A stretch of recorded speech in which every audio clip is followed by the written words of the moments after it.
Hola, mi nombre es Elisa Mazardo, soy editora de Arte al Límite. En la mesa está Soledad Falabella, quien es profesora del Departamento de Literatura de la Universidad de Chile, directora de la ONG SE.o, SEO, SEO, dedicada a la investigación, acción en escritura y su performance para la promoción de los derechos humanos. Y Anastasia Benavente, que es una mujer trans, licenciada en Literatura y Lingüística Hispana, con mención en Literatura, titulada de la Universidad de Chile, licenciada en Educación, profesora de Lengua Castellana y Comunicación, magíster en Pedagogía Universitaria, titulada de la Universidad Mayor, magíster en Estudios de Género y Cultura. Actualmente trabaja como asesora técnica de la red LAC Trans, una organización que lucha por los derechos humanos de las personas trans en Latinoamérica y el Caribe, prestando apoyo profesional al Sindicato de Trabajadoras Sexuales Trans Travestis, Amanda Joffre. Es performista bizarra y posporno, actriz y bailarina, protagonista del cabaret performático Travesía Travesti y parte de los diversos colectivos de disidencia sexual por Fuerza Travesti que acompañaba a la mítica Hija de Perra. Va a comenzar Soledad. Buenas noches, muchas gracias por estar acá. Qué emocionante hablar en este foro de las artes. Muchas gracias a la organización. Fernando, Lisa, gracias Anastasia por acompañarnos. Qué rico estar juntas de nuevo en una mesa. Y bueno, para mí la performance que acabamos de presenciar me tocó mucho y tiene que ver con poner el cuerpo, que es la temática justamente que la mesa anterior, en un momento, no sé si Sebastián o Bernardo hablaron de poner el cuerpo. Yo creo que lo que hace el feminismo, justamente la radicalidad del feminismo, es que pone el cuerpo en el centro del escenario crítico y indagando las razones por las cuales ciertos cuerpos, no más de la mitad de la humanidad de los cuerpos, han sido dominados y violentados en la historia de la humanidad. Ese es como el tema que yo voy a tratar. Tengo un pequeño inconveniente que les voy a pedir paciencia, que tengo mi ponencia escrita en el mismo computador donde está mi PowerPoint. Entonces voy a hacer un cambalache de lo uno a lo otro, pero por mientras les dejo el comienzo de mi presentación, que tiene que ver con, ¿cómo lo voy a hacer esto? A ver, ayuda por favor. Sí, ¿qué necesitas hacer? ¿Se está viendo? Sí, ¿Se está viendo? sé que se está viendo, pero el problema es que quiero poner mi power acá. Se me van a tener que dar un segundito, ya, pero los deja con esa imagen porque desde ahí... Sí, es que ya no se ve la imagen. Ya no se ve. No.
¿Ya? Sí. Muchas gracias por la paciencia. Bueno, entonces, como les contaba, esta ponencia tiene por objeto reflexionar sobre la radicalidad en el gesto feminista, pensando en la disidencia como un lugar de potencia y no de victimización, que yo creo que es algo muy importante que ha ido ocurriendo en los últimos años. Ha habido un movimiento en la teoría para pensar de qué forma los traumas y los lugares de víctima se pueden repensar desde situaciones de vulnerabilidad que en sí traen también un potencial transformador y movilizador de la sociedad que posibilita los cambios y las revoluciones en el fondo. Entonces ahí el mayo feminista, poner el cuerpo. ¿De qué hablamos cuando hablamos de feminismo? Poner el cuerpo es la primera expresión que se me viene a la mente al pensar sobre el feminismo, especialmente en América Latina. Enseguida me sobrecogen las imágenes de mujeres jóvenes tomándose las calles de torso desnudo con sus máscaras zapatistas y maquillajes durante nuestro mayo feminista de 2000, ahí se me cayó el carnet, de 2018. Donde las calles de todo el territorio hoy conocido como Chile, porque también recordemos que Mayo Feminista empieza por tomas universitarias en Valdivia, ¿no?, por el tema de acoso y abuso sexual en las universidades, donde las calles de todo el territorio hoy conocido como Chile se vieron desbordadas por cuerpos mujeres que de norte a sur salieron a las calles para luchar por el derecho fundamental a vivir sin ningún tipo de violencia y decir basta, no más. Nos tomamos las calles, los cuerpos, ¿no?, múltiples, cuestionando el orden establecido y denunciando su ley patriarcal de dominación milenaria, de violación autoritaria, imperial, colonizadora, explotadora y extractiva para con los cuerpos de las mujeres y otras subjetividades disidentes. Mayo Feminista ha sido un acto performático sostenido de protesta, una acción de rebeldía fundamental que aún se sostiene de diversas formas. Por ejemplo, la pregunta permanente en las aulas de educación, en las aulas universitarias, por el lenguaje inclusivo, que ha hecho que se transformen las reglas de los departamentos. Por ejemplo, el departamento de literatura tiene que ver si acepta o no tesis con el lenguaje inclusivo, ¿no? Y les cuerpes y les sujetes aparecen, les chiques, ¿no? Entonces estamos viendo una transformación que permanece sostenida, ¿no? Ahí, como profe de teoría, yo les digo, aufgehoben, pensemos en la posibilidad de la dialéctica como ese lugar de suspensión activa que es creativa, ¿no?, y que nos permite salir adelante. Por lo tanto, como decía, Mayo Feminista ha sido un acto performático sostenido de protesta, una acción de rebeldía fundamental que aún se sostiene de diversas formas, donde la fuerza actancial del discurso colectivo no ha dejado duda del potencial crítico del gesto de poner el cuerpo y decir nunca más. Se constituye en un lugar de enunciación que llegó para quedarse, instalando de raíz la radicalidad de la crisis social del modelo patriarcal neoliberal de la explotación y violación de nuestros cuerpos. Así, propongo leer el poner el cuerpo de Mayo Feminista como un gesto paradigmático de crítica radical, una acción de poder, o sea, de asir el poder, ¿no?, de ser sujeto y tener poder de agencia que en sí misma conlleva la puesta en escena del acto de disentir y ser capaz de interceptar el status quo imperante desde su más médula. La radicalidad de lo material, ¿no?, que la pregunta es ¿cuál es la radicalidad de poner el énfasis en los cuerpos? La podemos apreciar en la fuerza de la arremetida. También pensemos, ¿quién más le puso el dedo en la llaga al tema de la materialidad? Bueno, Marx, en el campo de la filosofía tradicional, cuando, ¿no?, denuncia la insuficiencia de de la metafísica. Y con esa denuncia y con su trabajo filosófico materialista se convierte pensemos que Marx lo que hace es escribir, es pensar, y esas palabras, ¿no? Y esos gestos acstanciales que se materializan en libros y textos, Manifiesto Comunista, El Capital, ¿no? Son capaces de desatar movimientos y revoluciones que cambiarán la historia. Por lo tanto, aquí estoy haciendo un desplazamiento del cuerpo en la calle a el cuerpo libro, el cuerpo texto. Y hablando de la historia y de las revoluciones, ¿no? Tenemos el cuerpo también de mujeres, no solamente estas representaciones de las mujeres como la libertad como una mujer de la Revolución Francesa, no es una imagen, ¿no? Aquí tenemos a Mirabeau, que es un cuadro muy famoso de la Revolución Francesa de 1792. Esta es como decir, un fanzine de la época, ¿no? Es un folio, ¿cómo se llaman? No, un folleto, claro, un panfleto. Resulta que la marcha a la Bastilla es una marcha de mujeres, ¿no? Y es a partir de una marcha de mujeres que se desata, ¿no? Es el primer gesto que desata la Revolución Francesa. O sea, hay algo entre cuerpo-mujer cuando sale a la calle. Desde joven, Marx pone sobre el tapete la pregunta por el potencial crítico de la materia y de la labor de la filosofía, cuando en su última tesis sobre Feuerbach señala que no basta con la labor interpretativa de la metafísica, sino que hay que interactuar, meter las manos en la masa con la materialidad de la vida y transformarla. La palabra en alemán que usa para transformación es verändern, ¿no? con un umlaut, que literalmente significa volver otro.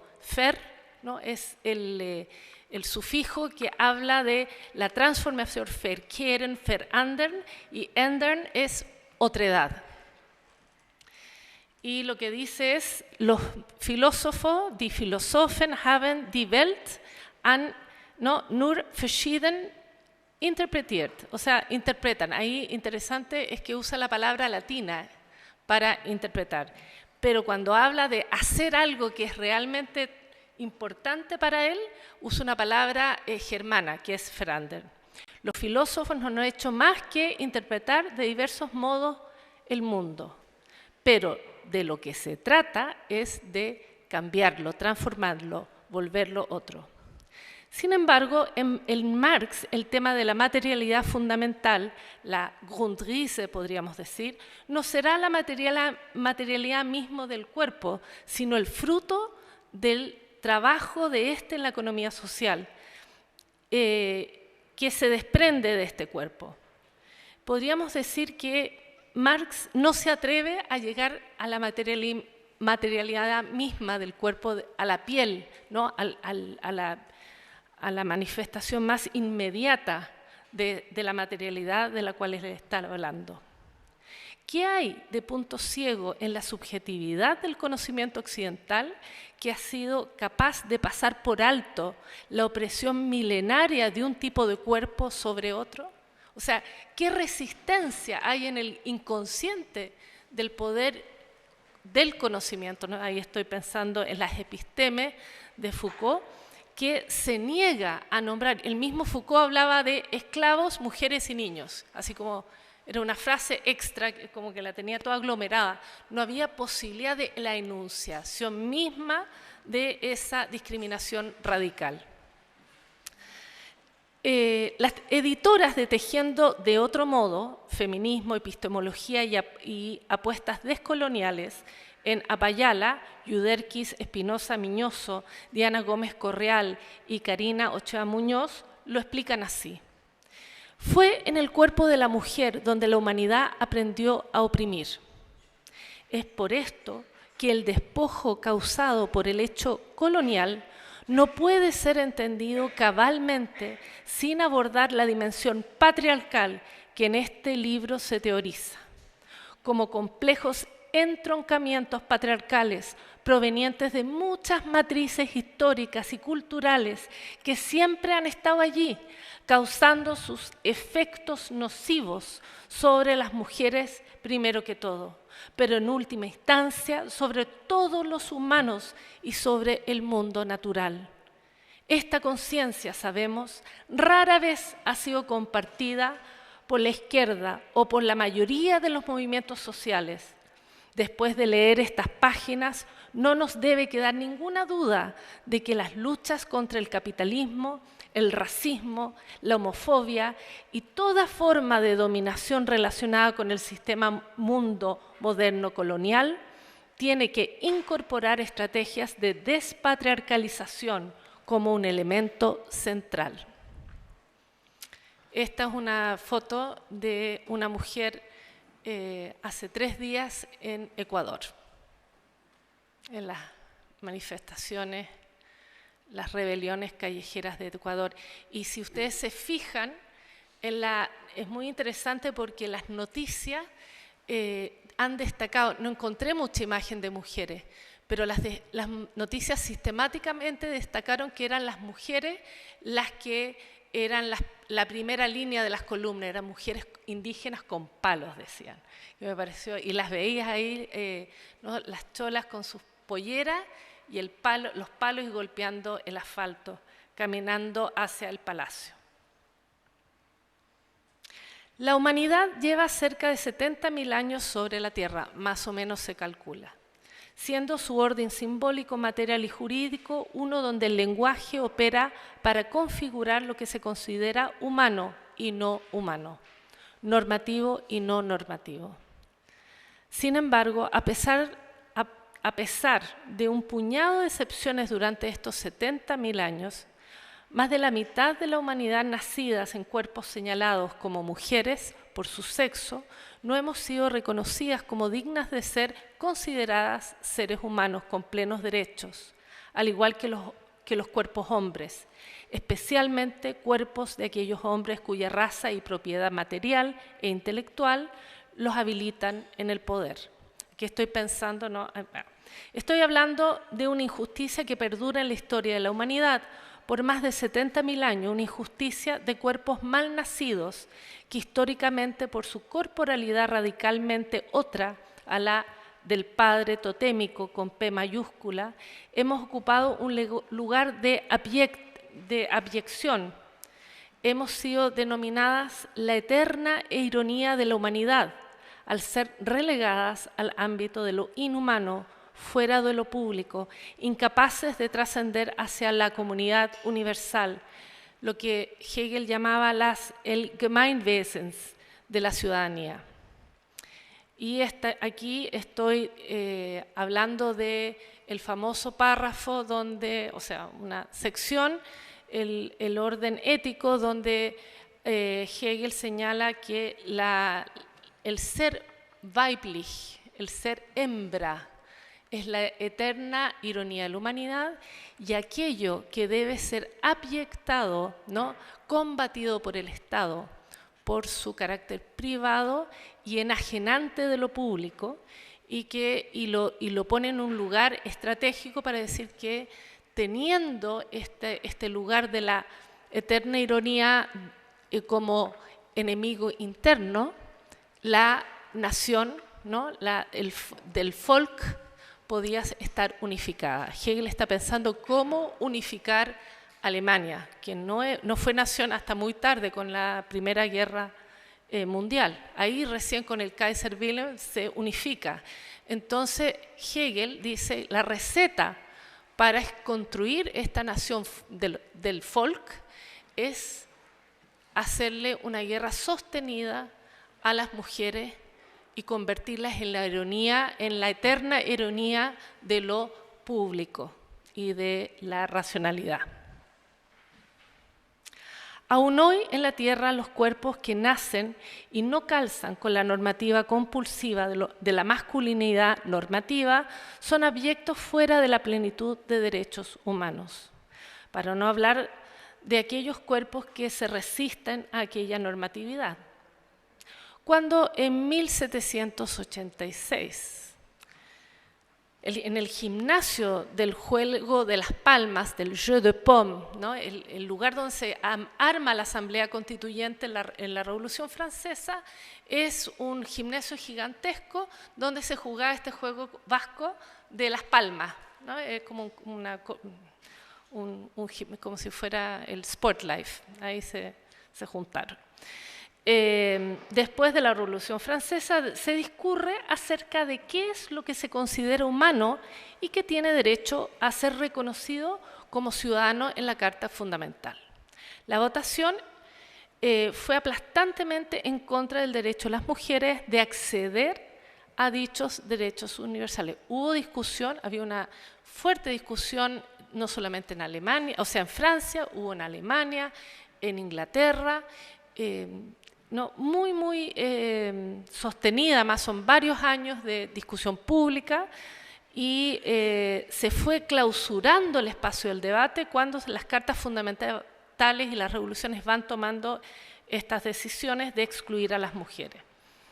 Esta votación, a pesar de, después de esta votación, el primer decreto que sale del Jeu de Paume es un decreto donde se prohíbe a más de 6 mujeres a reunirse en la esfera pública, en la plaza o en la calle, ¿no?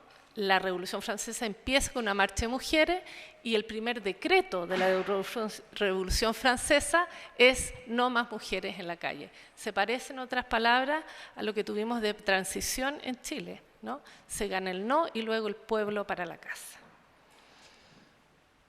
¿Qué hay entonces en la diferencia sexual que genera sistemas tan atávicos y compulsivos de asimetría y de violencia social y de ceguera, diría, ¿no? La preocupación del feminismo es una preocupación radical corporal por problematizar justamente estas asimetrías al derecho a tener derechos, a acceder al reconocimiento común y universal, a tener el derecho a vivir lo que Judith Butler ha conceptualizado como una vida vivible. El feminismo, a posicionar su crítica desde el cuerpo materia, fundamento vital para habitar el mundo, adquiere fuerza de crítica radical. Encarna en sí la capacidad de hacer entrar en crisis de manera fundamental los aparatos de poder y de dominación que generan la violencia e injusticia, posibilitando así la dominación, ¿no? esta injusticia de unos cuerpos sobre otros cuerpos, sobre otros.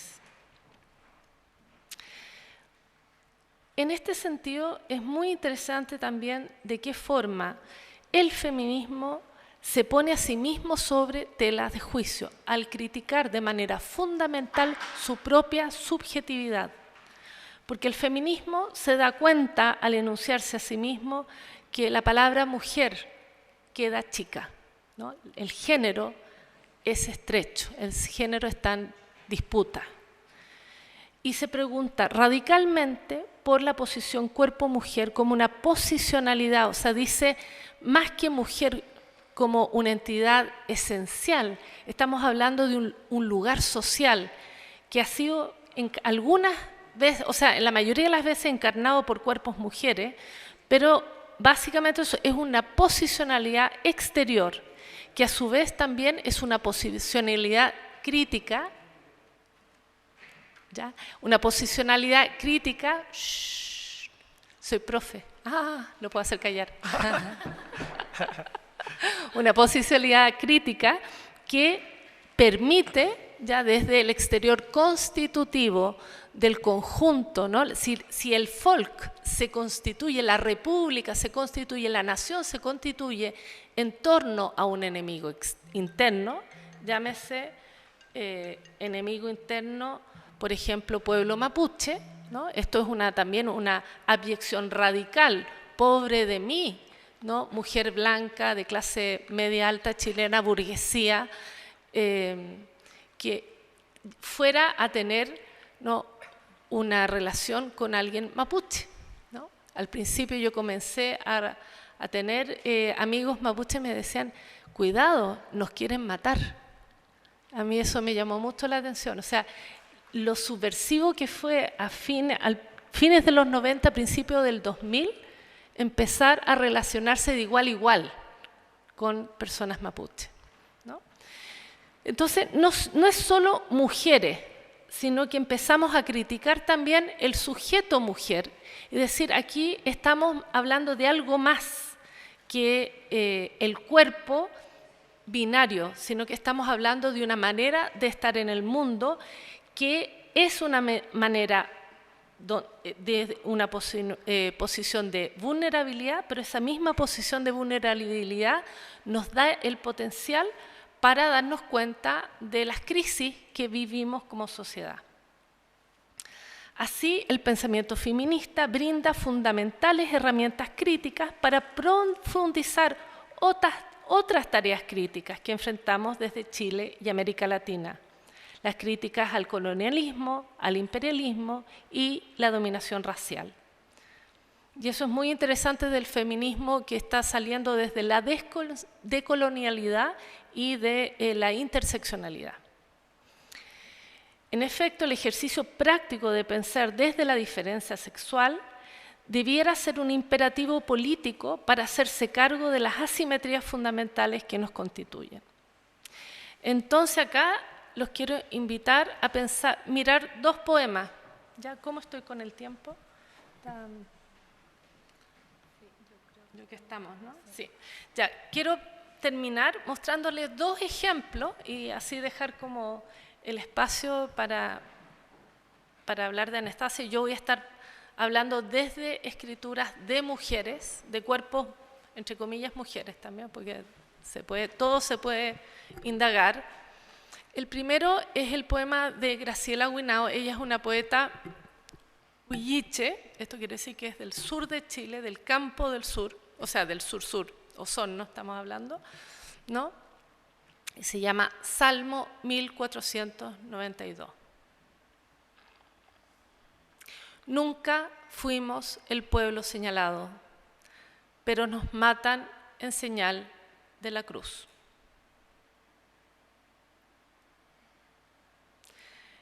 Este poema, si ustedes se fijan, es un poema tremendamente corto y va directo al grano. Es un poema que es como una lanza. Podríamos ver que la corporalidad, la materialidad del poema en sí, ¿no? Es como una cachetada, es un golpe. Ahí podemos ver cómo en la poesía se manifiesta la materialidad, la corporalidad de lo que se llama, bueno, en teoría se llama en lingüística significante, ¿no? Es la capacidad del significante de tomar la primera, de hacer el trabajo que moviliza el sentido. También yo me pregunto, porque es una pregunta, ¿qué tiene que sea una mujer que escriba esto? ¿No? ¿Qué tiene que ver que sea una mujer que cuente esto desde qué es la iglesia, qué es la señal de la cruz para una mujer mapuche? ¿Sería lo mismo si un hombre mapuche escribiera esto?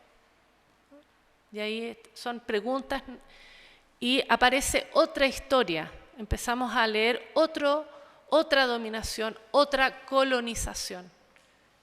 Entonces, si dejamos fuera el elemento de la división sexual de los cuerpos y perdemos dimensiones también críticas que nos permiten también entendernos a nosotros mismos.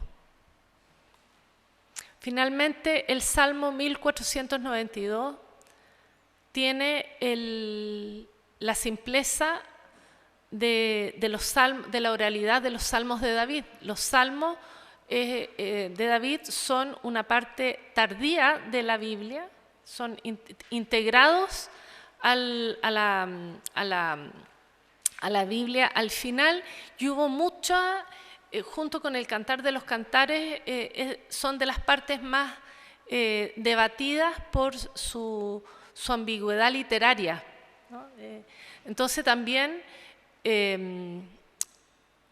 muy bonito que tome el Salmo como un género para nombrar su poema, que a su vez se vuelve en un rezo irónico, una mueca, ¿no? Y eso le da un giro más al sentido del poema.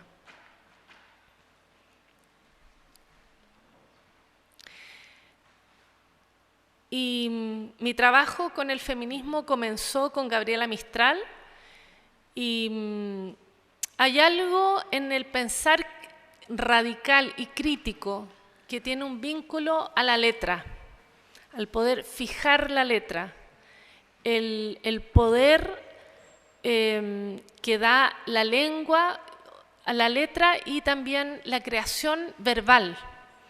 Algo pasa con las mujeres que saben hacerse de la creación verbal que les da un poder especial.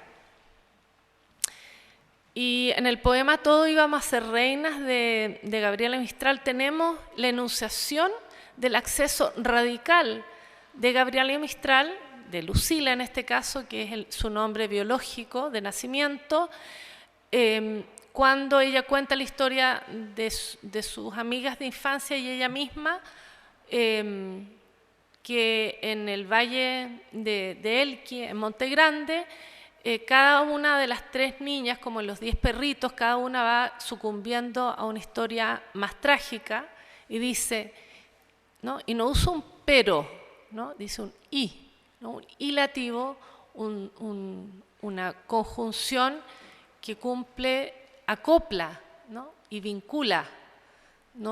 Ella no se separa de sus compañeras. Dice, y Lucila, que hablaba a río, a montaña y cañaveral, en las lunas de la locura recibió reino de verdad. Este es un poema de Tala, que está en Alucinaciones, en una sección de Tala. Entonces quiero terminar ¿ya? Con este poema que se llama La extranjera, y que yo creo que nos deja como muy bien parades para recibir a Anastasia, porque es un poema donde por primera vez Mistral, al haber partido de Chile en 1922, ya que su vida se le hacía insoportable, de hecho en Poema de Chile ella se sueña volviendo a Chile sin cuerpo. ¿Qué hay en el cuerpo de una mujer como Gabriela Mistral? Mujer con rasgos indígenas que medía 1,80 m. A ver, ¿quién mide aquí 1,80 m? Que se ponga de pie, ¿no? ¿Qué es medir 1,80 m? Sí, por favor, póngase de pie. No, imagínense medir 1,80 m, ¿no? En Chile de hace 120 años atrás, ¿no? ¡Wow! No, 130 años atrás. Les regalo eso, ¿no? La extranjera. Bueno, ella sale de Chile, se va a México, participa en el primer gobierno postrevolucionario, funda el sistema de escuelas rurales y de bibliotecas rurales en México, que aún hoy existe, ¿no? Trabajando con Vasconcelos. Y luego sale de México dolida, porque México también tiene una tradición muy dificultosa con la extranjería, porque tiene un pequeño vecino que se llama Estados Unidos, entonces son muy celosos de lo propio, que muy bien, ¿no? Y ella encontró tensión en torno a eso, a tal punto que se va dolida, firma el libro que hace en México para la educación de mujeres en México, Lecturas para Mujeres.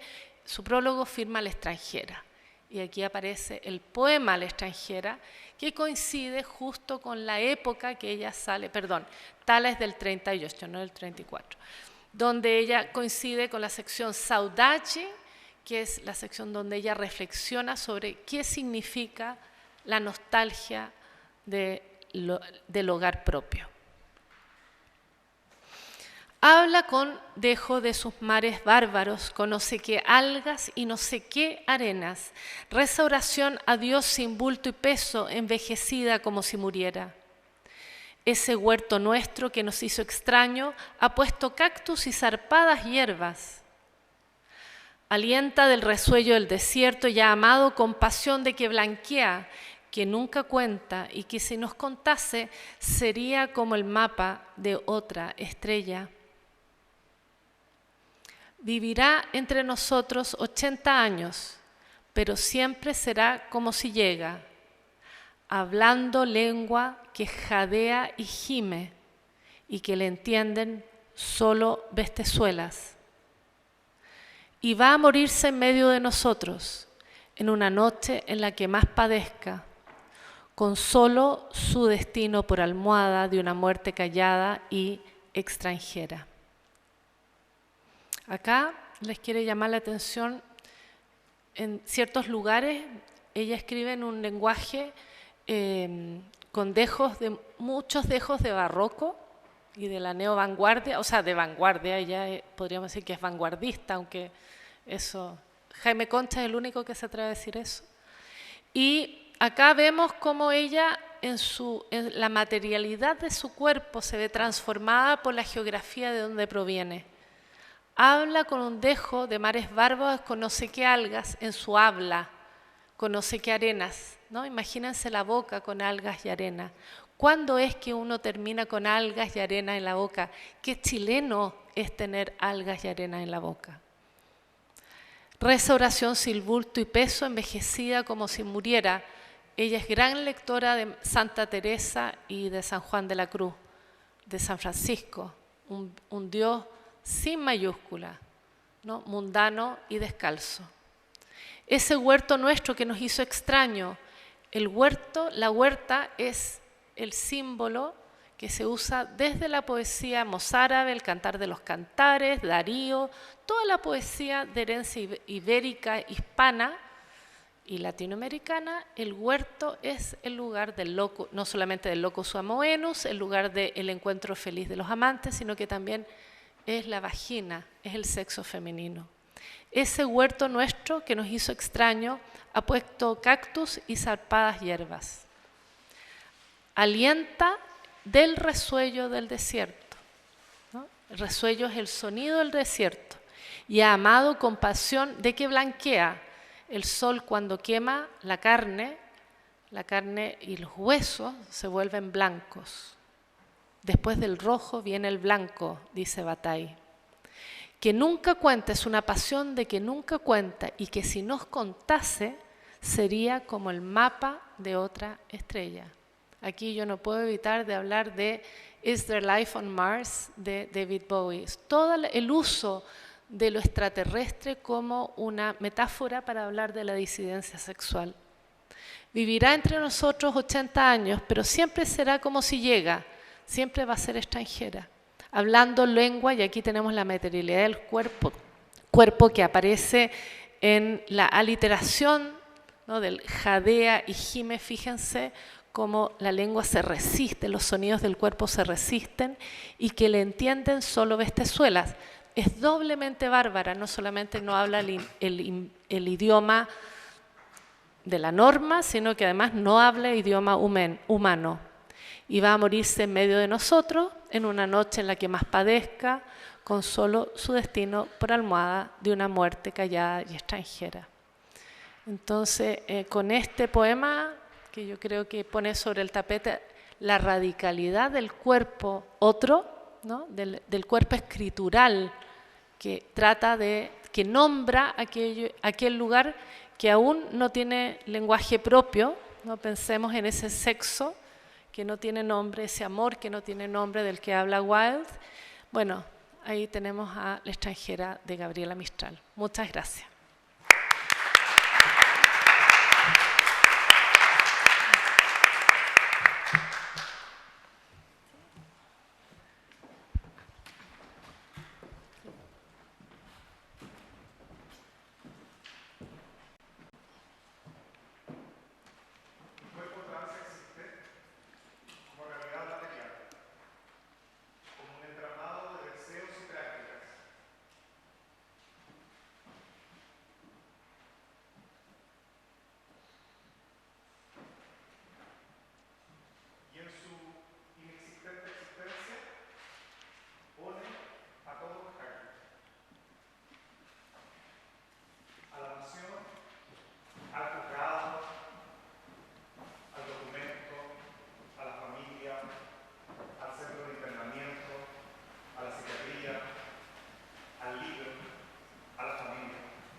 Cuando me invitan a participar de una mesa de corte académico, me pregunto por qué lo hace la academia. Soy una performista, activista por los derechos humanos y la verdad es que estoy ahí poniendo el cuerpo en primera fila para la batalla. Voy a partir con una breve reseña de lo que quiero hablar hoy día para después explicar ya de forma más tranquila algunos conceptos que me gustaría relevar en esta jornada. Para quienes nos situamos desde una epistemología feminista, resulta absolutamente necesario hablar desde la experiencia y desde lo que somos. Como performista, profesora y activista de la disidencia sexual, pongo mi cuerpo trans en primera línea para la batalla. Anti-heteronormativa, antipatriarcal, anticlerical, anticolonial, antirracista y anti-hueonaje en general. Desde mi vereda crítica, transito con diversas cuerpas con las que vamos armando un entramado político-discursivo, tejiendo así los futuros imaginados. Generar conocimientos y prácticas contrahegemónicas implica generar también posmemoria, que tenga presente que estos sistemas fueron impuestos de forma sangrienta en nuestros territorios. En aquel contexto de colonización y dominación, se instala la escritura como única fuente de conocimiento y transmisión de éste, dejando de lado otras ricas prácticas corporales como la performance. De esta manera, me sitúo como una tejedora de saberes corporizados, con la esperanza cierta de que algún día la red será tan grande que logrará atrapar al heteroparadigma opresor que será lanzado al agujero negro del cual nunca debió haber salido.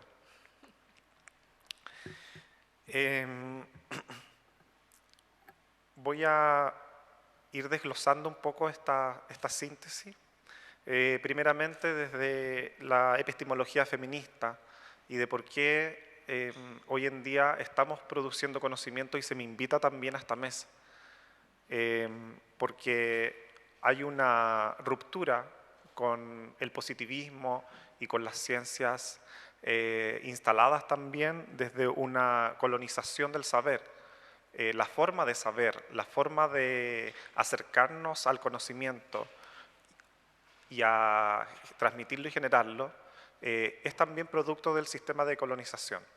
Entonces, también hay que sospechar de esa forma del saber. Entonces, de ahí viene el rol de la performance en este sentido, porque también nos hace situarnos, y aquí cito a Diana Taylor, y sigo su línea también de estudio y de investigación, que nos plantea que nuestros pueblos tenían ciertas prácticas, ¿verdad?, corporizadas que tenían una doble dimensión, que era una dimensión para transmitir el conocimiento de generación a generación y también transmitirlo. Entonces, estas prácticas corporizadas que suceden en un aquí y una ahora, tal como lo vivimos hace un momento con el performer que estuvo abajo, ¿verdad?, donde sí hubo una instancia, una comunión entre quienes estábamos recepcionando y quienes estaban haciendo la acción, entregando un conocimiento, ¿verdad? Y es un conocimiento que va más allá de las palabras, porque las palabras que en este espacio, ¿verdad?, el eco y todo, las palabras se perdían, pero todos y todas entendimos qué es lo que estaba ocurriendo ahí, o nos hicimos una idea. Entonces, desde ese punto de vista, plantearnos la posibilidad epistemológica de generar conocimiento a través de la performance implica un cambio radical en las prácticas, en cómo entendemos el mundo. Como les dije, me dedico yo a la performance, ¿verdad? Y a partir de esta dedicación me encuentro también con ciertas problemáticas. Les aprovecho de comentar que soy magíster de pedagogía universitaria, pero candidata a magíster de género. Estoy haciendo mi tesis todavía y tengo el honor que Soledad Falabella sea mi profesora de de guía de tesis. Entonces, compartir contigo esta mesa también me significa contarte las ciertas cosas que he pensado últimamente en relación a esa investigación. Y esta investigación surge a partir de la muerte de Hija de Perra, que me imagino ustedes conocen, y tuve la posibilidad de ser parte del círculo cercano a través de un colectivo de arte que teníamos en aquel momento, que era Fuerza Travesti, y también del Chiquitibum. Y cuando muere Perra, quedamos todas como interdictas, sin saber un poco qué hacer. Y en lo personal a mí me afectó mucho, independientemente de la amistad y etcétera, me afectó mucho el hecho de que muriera tan joven y que su discurso era tan potente y que finalmente quedara todo en registros aislados de lo que ella significó para este cambio también de paradigma social.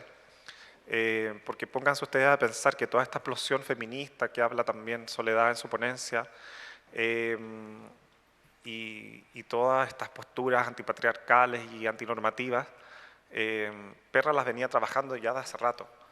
Entonces, en el fondo, ella nos transmitió ese conocimiento a través de la performance, porque sus performances efectivamente eran subversivas en relación a ese heteroparadigma. Aquí quiero detenerme también en el concepto de heteroparadigma, porque usualmente se habla de sistema. Para mí sistema se queda corto y por ende pienso en la noción de paradigma. Y aquí también tengo que citar a un autor que plantea que el paradigma tiene 3 dimensiones, ¿ya? Tiene una dimensión ontológica, que es una dimensión del ser, una dimensión epistemológica, que es la dimensión del saber, y una dimensión metodológica, que es la del hacer, ¿ya? Entonces, entenderlo como un paradigma es entender que ese todo que nos metieron acá a la fuerza tiene una esencia y que también tiene una epistemología, es decir, tiene un entramado de teorías, ¿verdad?, y de supuestos que efectivamente en lo cotidiano damos por hecho.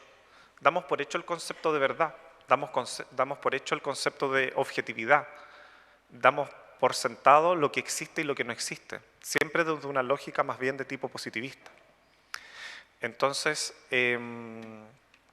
y también desde el punto de vista metodológico, este paradigma funciona de determinadas maneras, dejando a un lado a las mujeres, dejando a un lado a todos los cuerpos que no pertenecemos a ese binarismo de género. Entonces tiene sus metodologías para lograr finalmente transformarse en un paradigma y hacer que las personas habiten ese paradigma. Entonces mi punta de flecha, y también siguiendo esa línea epistemológica también instalada por Hija de Perra, tiene que ver justamente con eso. Y cuando yo me saco la ropa hoy día delante de ustedes, tiene que ver también con esa subversión, porque la academia también tiene que ser subvertida. No podemos seguir pensando en que tenemos una bibliografía, ¿verdad?, donde seguimos replicando las mismas historias de los mismos autores que finalmente crearon, que son hombres, ya sabemos, ¿verdad? La mayoría son hombres, la gran mayoría son hombres, y que finalmente ellos también desde un punto de vista científico crearon las propias reglas para establecer sus teorías a partir de despejar variables y poder finalmente decir, esto existe, esta es la teoría, y existe y la comprobé empíricamente a partir de ese despeje de variables. Y de ahí vuelvo nuevamente al valor que tiene la epistemología feminista, pensando en lo que postula Donna Haraway, del conocimiento situado, a partir de develar críticamente que eso que entendemos por objetividad y eso que entendemos, inclusive, ella pone un ejemplo muy claro que tiene que ver con las bacterias, los virus, etc. Todas esas son realidades lingüísticas, son realidades lingüísticas que se han instalado como verdades absolutas por el despeje de variables que han hecho los científicos, para decirnos esto es la verdad. Entonces me parece que hoy día estamos en un momento en que tenemos que apuntar las flechas también a esa dimensión epistemológica que tiene un paradigma, porque es una dimensión muy fuerte y que es capaz de generar también un efecto dominó en las otras dimensiones. Ahora bien, cuando vuelvo a la muerte de hija de perra, surgen distintas problemáticas y surgen en mí también distintas interrogantes. Y también de comprobar que toda la camada un poco posporno y que estamos ahí en esa lucha, tenemos muchas barreras. Y una de ellas es el tema de la censura, por ejemplo. Si alguno de ustedes me tomó una fotografía y la subió al Instagram, se los van a bloquear, ¿ya? Vivimos constantemente con ese problema. Y por otra parte, y aquí vuelvo también a Diana Taylor, que tiene que ver con la problemática del archivo. Finalmente, estas prácticas, ¿verdad?, que son muy potentes, en muchos casos quedan aquí, en estas cuatro paredes, ¿ya?, en este diálogo que estamos teniendo, en esta conversación un poco que yo estoy teniendo la palabra, pero ustedes también están teniendo sus cuerpos y yo veo sus cuerpos activos ahí. Entonces también ahí hay un diálogo. Entonces, en ese sentido, la problemática del archivo también es fundamental, de cómo poder finalmente sistematizar estos saberes que muchas veces no van a estar ligados necesariamente al libro, ¿verdad? Podríamos escribir quizás, pero es más que eso. Entonces desde ahí apunto hacia este concepto que hablé hace un principio en mi presentación del tejer esta red. Porque me parece que en este camino no estamos solos, ni solas, ni soles. Tenemos que ir tejiendo redes. Y por eso cuando me invitan también a esta mesa de feminismo y disidencia sexual, pienso en esto. Pienso en de qué manera podemos, las personas que estamos acá, tejer estas redes para seguir tejiéndola y que sea tan grande y que sea capaz de atrapar ese paradigma y tirarlo a este agujero negro. Y que son cosas muy complejas también de hacer, porque lamentablemente en las relaciones humanas tenemos mucho problema con las diferencias. No nos valoramos en la diferencia, sino que las diferencias sirven para burlarnos del otro, sirven para denigrar al otro, que tiene la nariz grande, que tiene la oreja grande, que es gordo, que es flaco, que es aquí, que es allá, o que dijo esto, que no dijo lo otro. Y finalmente, no entendemos, o esta sociedad no entiende, que la diferencia es parte de nuestra humanidad, de nuestra condición humana, de nuestra situación humana. Y sobre todo las diferencias que dicen relación con la heteronormatividad, que es en el fondo la vereda en que nos situamos hoy día en esta mesa. Entonces todos aquellos cuerpos que no somos hegemónicos, binarios, quedamos fuera de eso y por lo tanto quedamos fuera también de toda producción de conocimiento. En mi presentación también dije que trabajo en una organización que es un sindicato de trabajadoras sexuales trans travestis que se llama Amanda Joffre. Y en esta organización brindamos un apoyo directo a las compañeras que han sido las más marginadas y las más maltratadas de este heteroparadigma. Quisiera preguntarles yo a ustedes ahora, y me pueden levantar la mano si es que la respuesta es afirmativa. ¿Cuántos de ustedes acá tuvieron un padre o una madre trans? ¿Cuántos de ustedes tuvieron a una educadora de párvulos trans cuando fueron al jardín? ¿O a una profesora básica? ¿O cuando fueron al dentista los atendió una mujer trans? ¿Su pediatra fue trans? ¿Su jefa? ¿Su jefa? ¿La jefa de sus padres? Entonces, ya que nos gusta tanto el empirismo, a través de estas preguntas está la evidencia concreta de que esta población, de que mi población es una población que ha sido marginada, ¿verdad? Ha sido violentada históricamente y relegada básicamente al trabajo sexual como única fuente de subsistencia. Y eso a mí me toca trabajar todos los días con mis compañeras.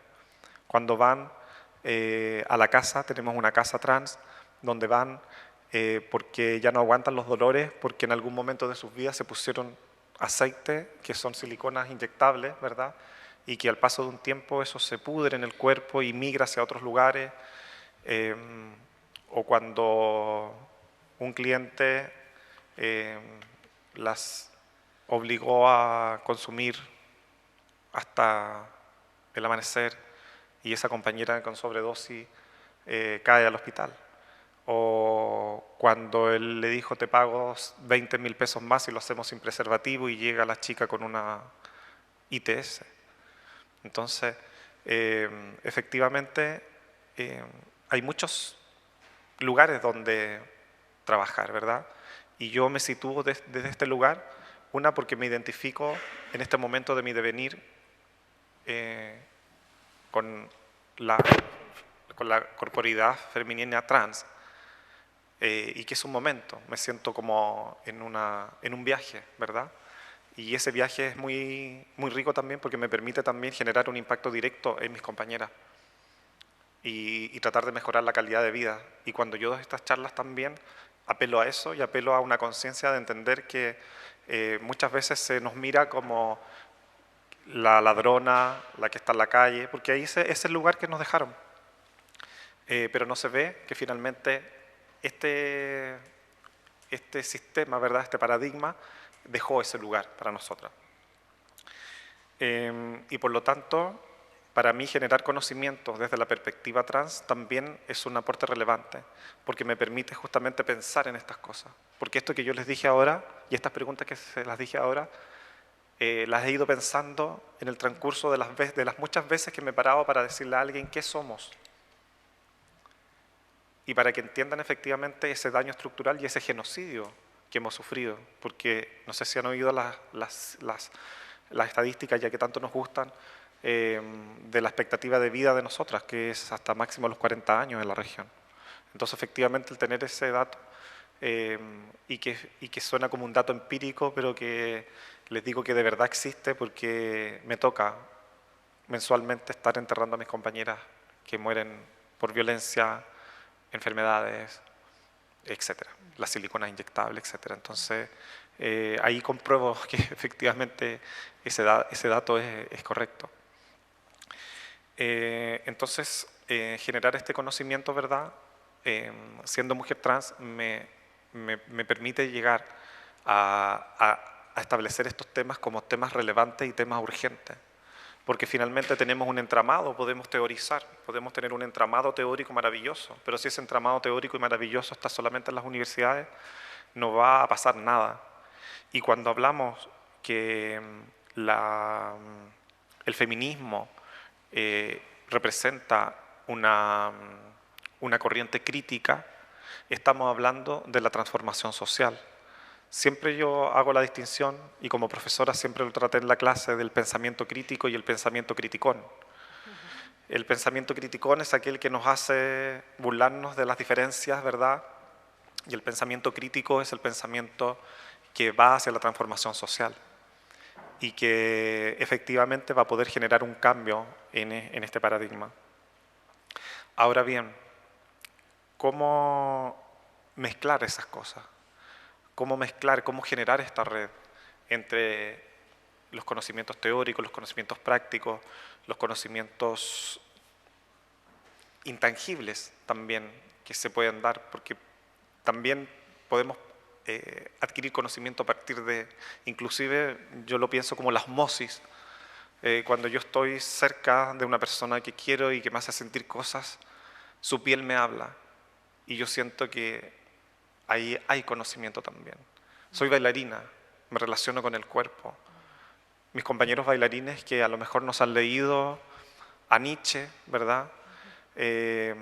Cuando bailan transmiten un conocimiento rico y único y bello y que tampoco es valorado por ese heteroparadigma que solamente instala el saber en la escritura.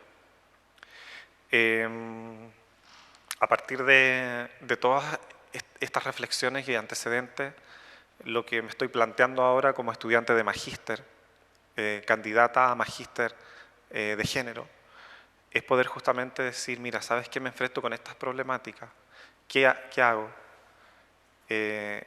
Y tomo un poco el poncho que me tira Diana Taylor y digo, ¿sabes qué? También es importante generar archivos. Y ese archivo tiene que tener las características de la realidad también. Y ahí es donde apelo a una teoría del discurso que se llama la multimodalidad del discurso, que apunta a que los mensajes son construidos a partir de diferentes códigos de significación, como por ejemplo lo que vimos abajo, ¿verdad?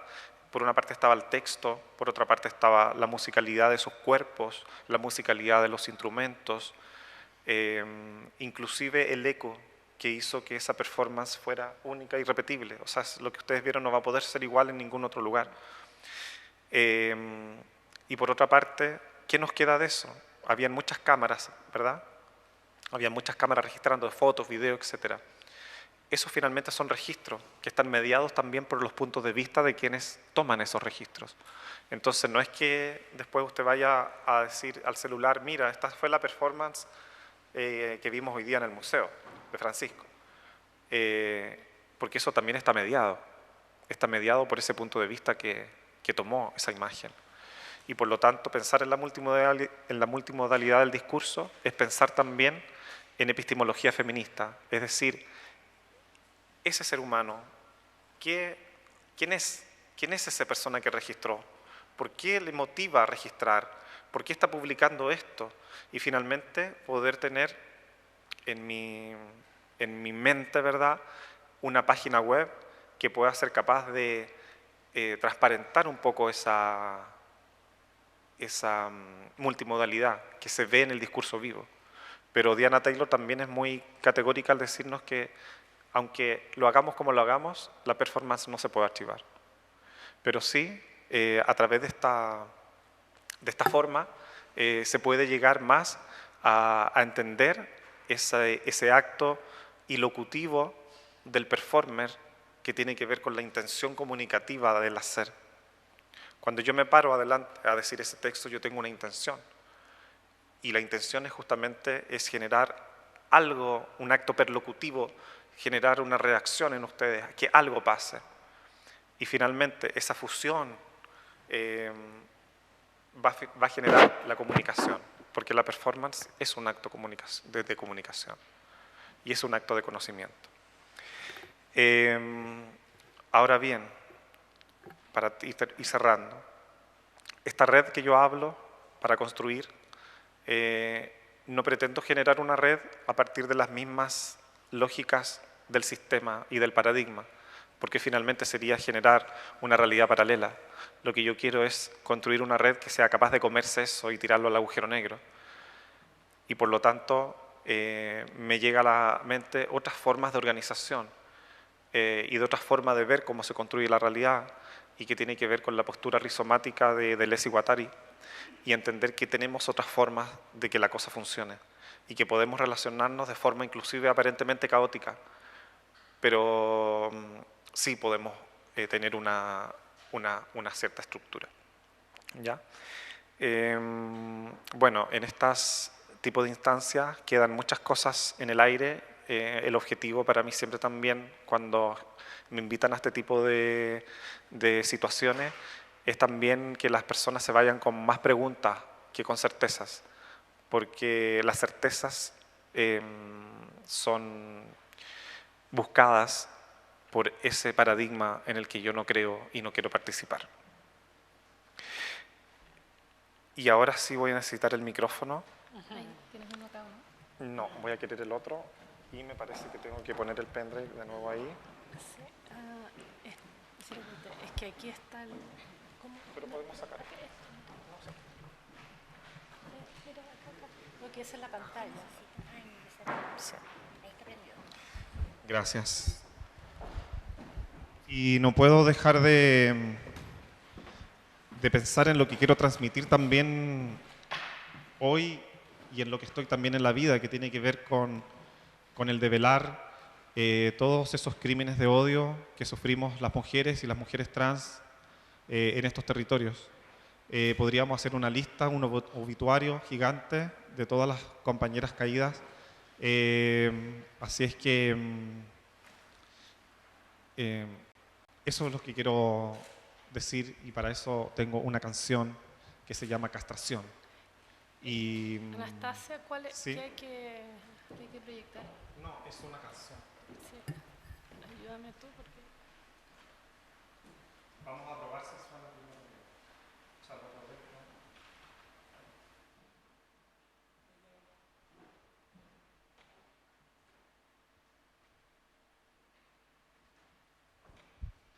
El chico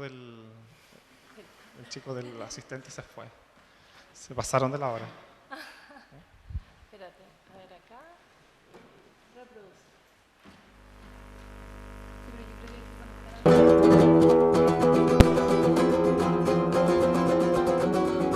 Y esta canción entonces va dedicada a todas las compañeras caídas a lo largo de Latinoamérica por aquellos machos agresores que se creen que tienen dominio sobre nuestras cuerpos. Porque para mí no hay más solución que la castración.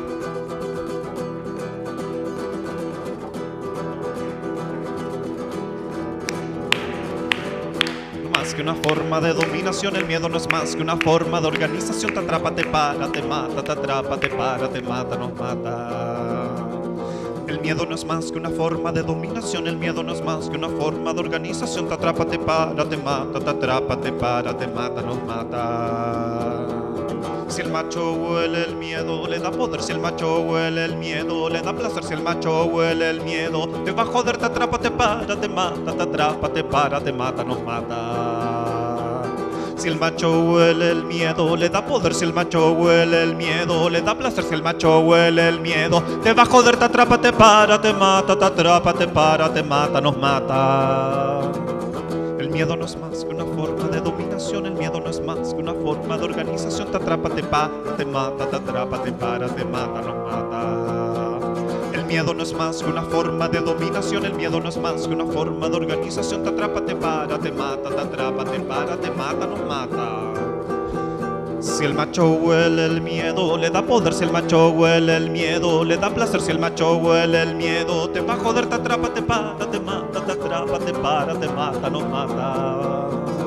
Si el macho huele el miedo, le da poder. Si el macho huele el miedo, te va a joder. Si el macho huele el miedo, te va a joder, te atrapa, te para, te mata, te atrapa, te para, te mata, nos mata. Si el macho te para, liberación. Si el macho te atrapa, liberación. Si el macho te para, liberación. Si el macho te mata, si el macho te mata, si el macho te mata, castración, castración, castración. Gracias.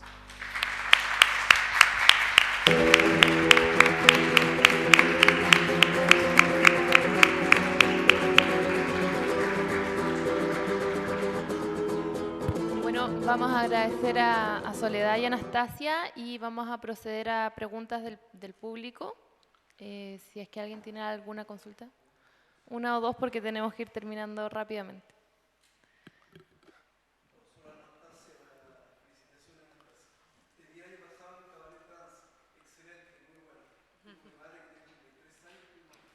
Se apagó el micrófono, lo apagué. Bueno, y fuimos con ella, tiene 83 años, se divirtió cualquier cantidad y se tomó varias chelas. Gracias. ¿Alguien más quiere decir algo? ¿No? Ya, por temas de tiempo vamos a dejar la mesa hasta acá entonces. Tampoco voy a hacer preguntas porque en realidad hay que cerrar. Y bueno, muchas gracias por estar acá y participar de la mesa. Espero haya sido un gusto para todos.